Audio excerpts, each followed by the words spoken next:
ଏକ ज्वेलरी दुकानर टीण छपर खोली सिलिंग भांगी लक्षाधिक टंकार रूपा गहना चोरी करि नेइछि जणे चोर।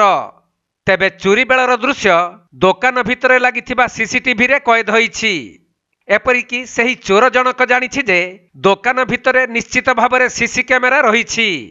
तेणु निज मुह को एक कपड़े जेते घोड़ाइबाकू चेष्टा करुथिले भी ता मुहटी कैमेरा रे संपूर्ण कैद होइछि। आउ से निज मोबाइल लाइट पकाई दुकान भितर थिबा लक्षाधिक टंकार रूपा सामग्री चोरी करि नेई पळाइछि। ये घटनाटी हेउछि सुंदरगढ़ जिला राजगांगपुर सहरर मुख्य मार्ग रे थिबा भोलाराम ज्वेलरी दुकान भितरर घटना। चोर जनक राति अधिया दुकानर टीण खोली सिलिंग भांगी दुकान भितर पशिथिला। आउ दुकान भितर थिबा लक्षाधिक टंकार रूपा सामग्री चोरी करि नेई चंपट मारिथिबा जଣା पड़िछि।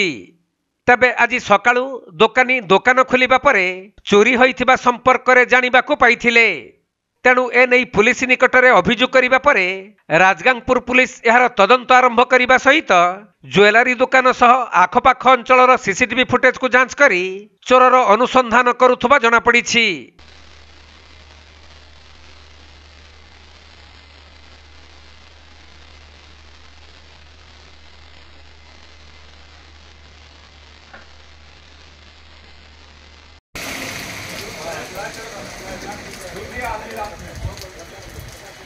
इसका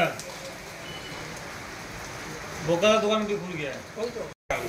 सुंदरगढ़ जिला राजगांगपुर सुधीर कुमार दास रिपोर्ट कोणार्क लाइव।